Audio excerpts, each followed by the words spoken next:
Sejak bulan Mei 2019 lalu, Siti Aisyah, warga Kabupaten Cianjur, Jawa Barat, harus tegar menghadapi realita.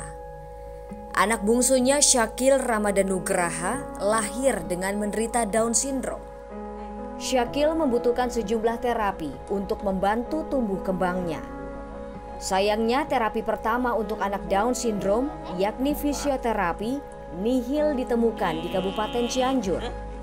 Di Cianjur itu memang hanya satu sih yang baru menyediakan terapi. Dan saya pernah mencoba datang terapi ke sana. Di sana tersedianya terapi okupasi dan terapi bicara, dan itu ternyata untuk dewasa dan anak-anak disatukan. Siti dan suami harus menempuh perjalanan 3 jam ke kota Bandung tiap 1 kali seminggu untuk mengantar Syakil fisioterapi. Rutinitas ini telah dijalani sejak lebih dari 2 tahun belakangan. Kini Syakil genap berusia 2 tahun 10 bulan. Ia menjalani fisioterapi dan terapi wicara dalam waktu bersamaan. Progresnya besar sekali. Dari mulai Syakil 3 bulan kita udah mulai terapi ke Bandung. Dari mulai Syakil tengkurap sampai duduk sampai bisa jalan. Terapi itu sangat-sangat membantu tumbuh kembang Syakil itu. Ada yang usia lebih dari Syakil itu lebih dari 3 tahun masih belum bisa jalan karena mungkin terapinya ya yang kurang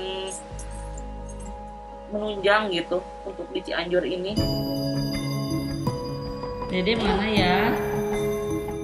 Terapi yang dijalani Syakil sangat menguras energi, kebesaran hati, juga materi.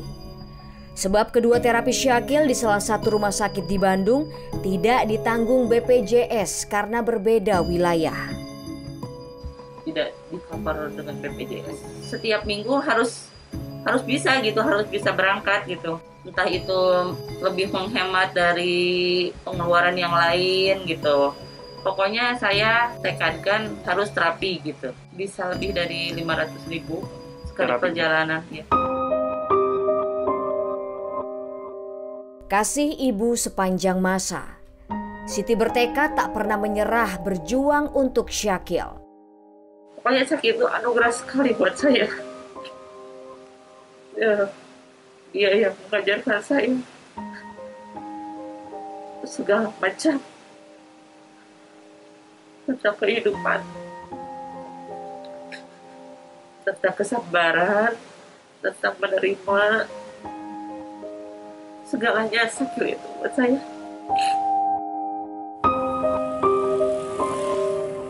Lantas, mengapa fasilitas kesehatan untuk menunjang tumbuh kembang anak berkebutuhan khusus masih sangat sulit di Kabupaten Cianjur?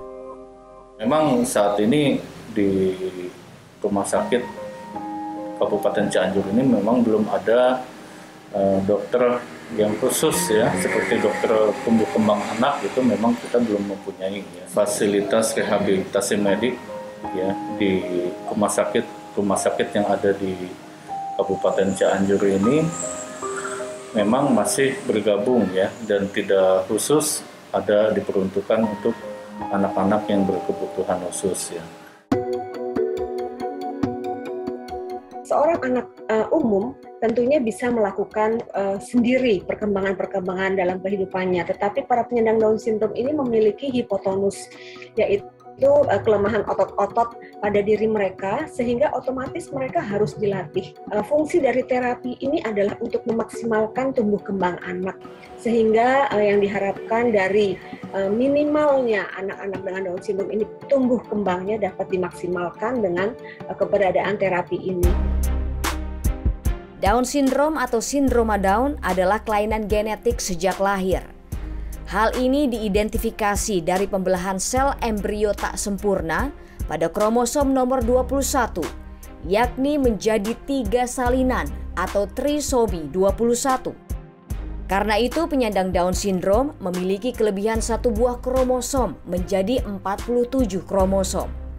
Sementara jumlah normal kromosom manusia yakni 46 kromosom.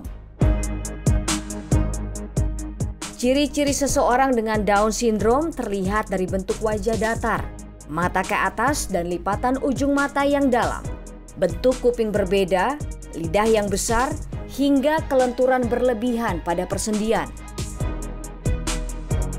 Berbagai penelitian dilakukan, namun tak ada faktor pasti seseorang bayi lahir menyandang Down syndrome.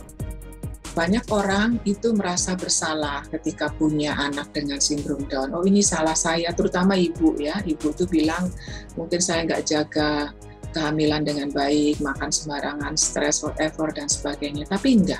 Jadi kalau kita lihat tadi tentang teori dari non-disjunction itu penyebabnya wallahu alam, kita nggak tahu. Jadi cuman dalam banyak sekali penelitian itu berkaitan dengan usia ibu. Kasus Down syndrome di Indonesia bertambah hampir 1 dekade terakhir. Berdasarkan prevalensi, kasus Down syndrome Indonesia meningkat dari 0,12% tahun 2010 lalu menjadi 0,21%.